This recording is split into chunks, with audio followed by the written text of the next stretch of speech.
Video එක හොඳයි නම් ලයික් කරන්න සබස්ක්‍රයිබ් කරන්න.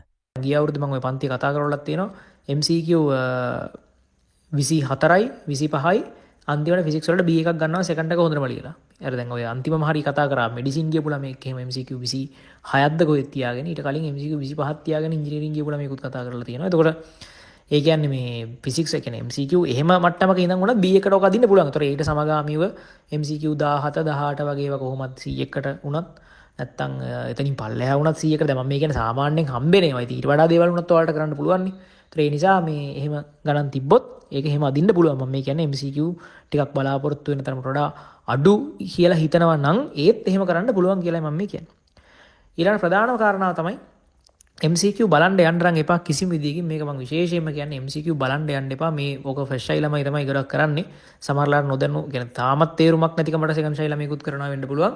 අර MCQ බලන්න යන්න එපා. ඒකෙන් වෙන්නේ සමස්ත විනාශයක්. ඒ කියන්නේ හිතන්නකෝ ඔයා හිතන් ඉන්නවට MCQ 30ක් තියෙනවා කියලා. හරිද?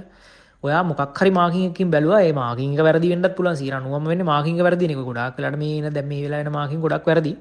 ඊට පස්සේ MCQ දැන් ඔයා මාකින් එක බැලුවාම MCQ 29ක් තමයි ඔයාට එන්නේ. දැන් 30ක් තමයි ඔයා හිතාගෙන ඉන්නේ. 30ක් 31ක් ඔයා හිතාගෙන ඉන්නවා MCQ 29ක් එනවා. එතකොට ඇත්තටම එතනින් ඔයාට හිතුවට වඩා වෙලා තියෙන MCQ එකක් නැත්තම් දෙකක් අඩු වෙන එක විතරයි. ඒනකොට ඔයාට මානසික මට්ටම් වශයෙන් එන මාරම හානියක් තියෙනවා. ඒක කෙමිස්ට්‍රි එක ඉවරනකම් බලපානවා. හරිද? අතනින් ඔයාට අඩු වෙලා තියෙන එක ලකුණයි සමහරවල්ලාට. ලකුණු නැත්තම් දෙකයි. ඔයා හිතන් ඉන්නවා 31ක් තියෙයි 29යි එන්නේ. එතන අඩු වෙලා තියෙන ලකුණයි නැත්තම් දෙකයි.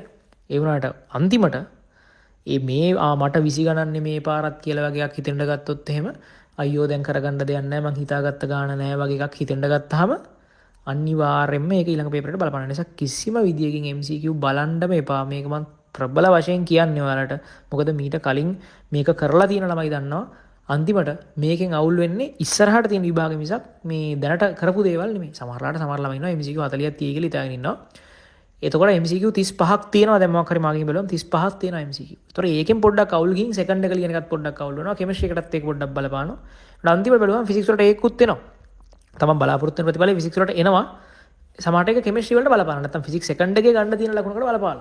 ඒ නිසා මේ අර එහෙම MCQ බලලා කිසිම විදිහකින් බලන්නත් එපා. බලලා කිසිම තීරණයක් ගන්නත් බෑ. බලලා කිසිම දෙයක් කරන්නත් බෑ. බලලා ඔයාලා හිතා ගන්න දේ හරිත් නෙමෙයි. يعني ඔයාලා හිතා ගන්නවා නම් ගොඩක් අඩුයි මාර වැඩේ කියලා. ඒනකොට අන්තිමට ඔක්කොම කියන්නේ ඇවරේජ් එකක් විදිහට බැලුවම සමහරවිට ඔයා ඉන්නේ ඇවරේජ් එකට වඩා හොඳ මට්ටමක වෙන්නත් පුළුවන්.